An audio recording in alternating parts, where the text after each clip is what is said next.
노영민 전 대통령 비서실장이 청주 상당 출마를 선언했습니다. 육선에 도전하는 국민의힘 정우택 부의장과의 빅매치 여부에도 관심이 쏠리고 있습니다.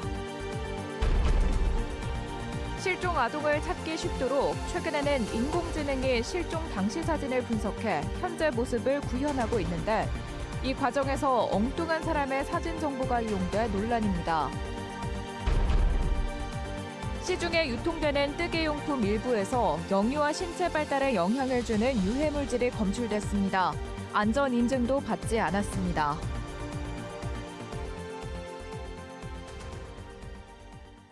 시청자 여러분 안녕하십니까? 계속해서 뉴스데스크 충북 소식입니다. 더불어민주당 노영민 전 대통령 비서실장이 청주 상당구 총선 출마를 선언했습니다. 청주 상당구는 충북 정치 1번지로 불리는 곳인데 육선에 도전하는 국민의힘 정우택 의원과 이른바 빅매치가 성사될지 관심이 쏠리고 있습니다. 당 안팎으로 노 전 실장 출마를 반대하는 목소리도 잇따랐습니다. 김대웅 기자입니다. 노영민 전 대통령 비서실장이 국회의원 선거 출마를 선언했습니다. 충북의 정치 1번지로 불리는 청주 상당구로 출마하겠다고 밝혔습니다. 노 전 실장은 윤석열 정부 들어 민주주의가 후퇴하고 서민의 삶은 팍팍해졌다면서 윤석열 정부에 대한 심판을 출마 이유로 밝혔습니다. 윤석열 정권은 무엇을 하겠다는 것입니까? 도대체 왜 집권을 했는지 알 수가 없습니다. 이제라도 바로 서야 합니다. 총선을 통해서 심판하고. 노 전 실장은 2004년부터 청주 흥덕을에서 내리 3선을 했고 문재인 정부에서는 대통령 비서실장을 역임하면서 최측근으로 꼽혔습니다. 지난 대선 직후 지방선거에서는 충북지사 후보로 나섰다 참패했지만 1년 반 만에 다시 복귀에 나섰습니다. 원래 지역구였던 청주 흥덕이 아닌 청주 상당에 출마한 이유는 자신의 고향이기도 하고 주변에 권유가 많았다고 밝혔습니다. 충북의 정치의 중심, 정치 1번지라고도 합니다만 이제 그렇기 때문에 상당에서 좀 자리를 잡고. 이낙연 전 대표의 민주당 탈당은 잘못된 판단이라면서 힘을 뭉쳐서 반드시 정권 교체를 이뤄야 한다고 말했습니다. 하지만 지난 정부 실세로 꼽히던 노 전 실장 출마에 당 안팎에서는 반대 목소리도 잇따랐습니다. 민주당 내에서는 자칭 이재명계 인사들이 앞장서 출마에 반대했습니다. 민주당의 총선 승리에 도움이 되지 않을 뿐 아니라 새 시대의 희망찬 비전을 제시해주지도 못하는. 보수단체들은 노 전 실장 출마를 비난하고 나섰습니다. 똘똘한 집 한 채에 청주를 버린 노영민을 규탄한다.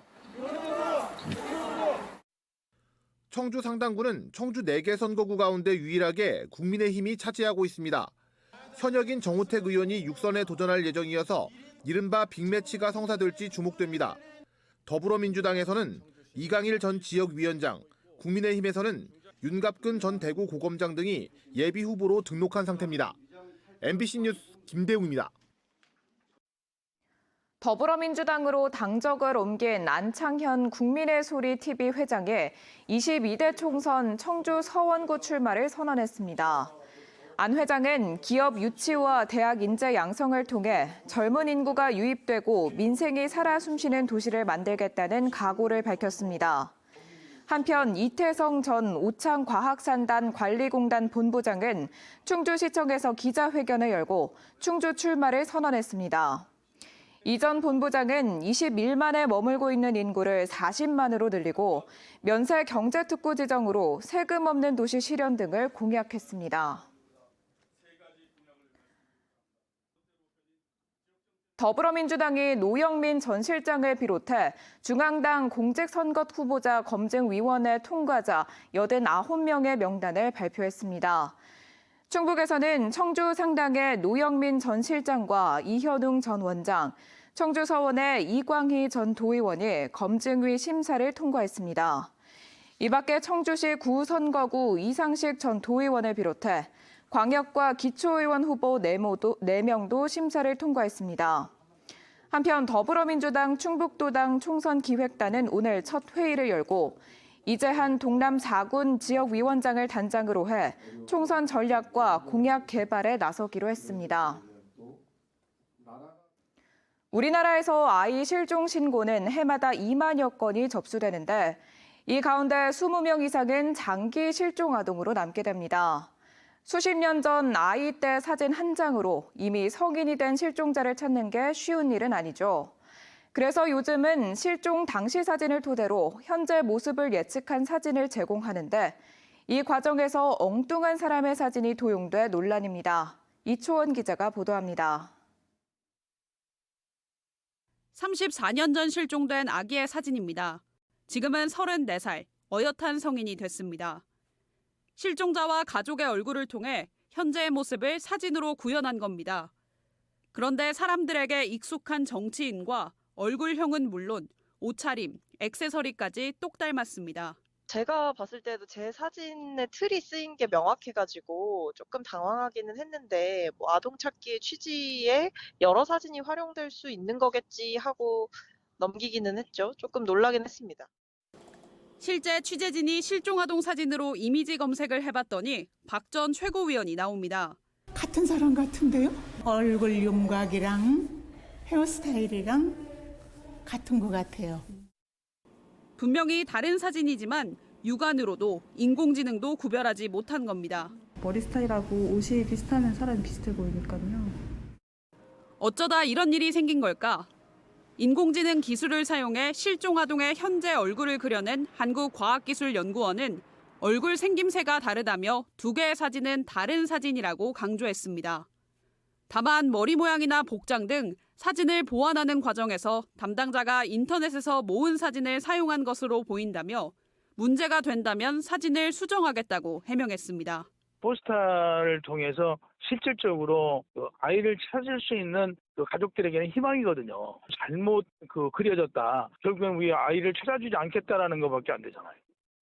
더 큰 문제는 이렇게 정작 자신의 사진을 도용당해도 대부분의 사람들은 알지 못한다는 겁니다. 실종아동 사진을 주변에서 쉽게 접하기 어려운 데다 관심도 부족하기 때문입니다.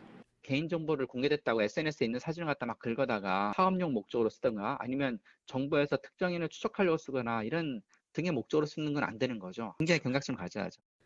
지난해 기준으로 보건복지부가 집계한 1년 이상 장기 실종된 아동은 954명. 아직도 아이들을 애타게 기다리는 가족들을 위해서라도 보다 세심하고 꼼꼼한 배려가 필요해 보입니다. MBC 뉴스 이초원입니다. 오송 지하차도 참사와 관련한 첫 재판이 오는 17일 청주지법에서 열립니다.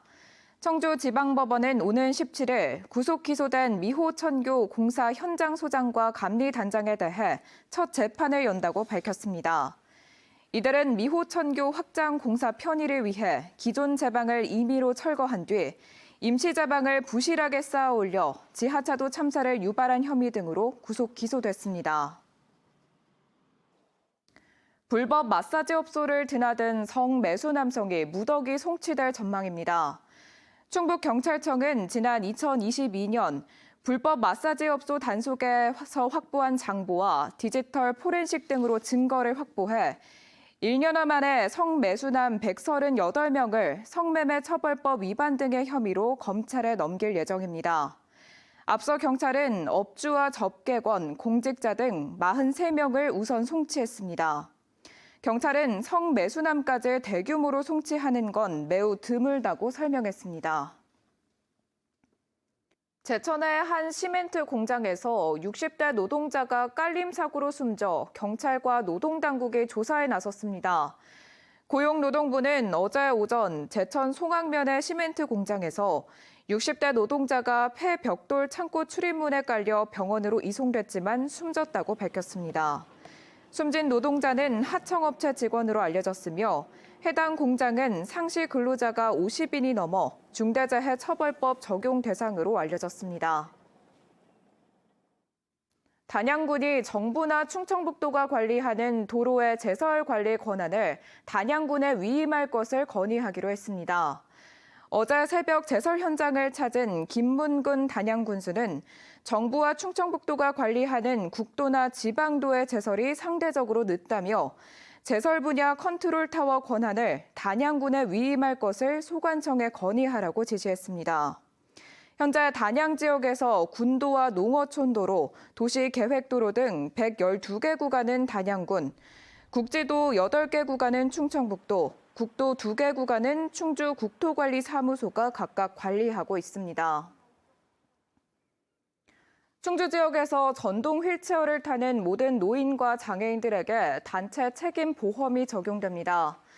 충주시는 전동 휠체어 조작 미숙 등으로 다양한 대물 피해가 발생하고 있지만 대부분 즉각 배상할 수 있는 가정 형편이 아니라며 올해 처음 노인과 장애인을 대상으로 전동 휠체어 단체 책임 보험을 가입했습니다. 지금까지 뉴스데스크 충북 소식이었습니다. 시청해주신 여러분 고맙습니다.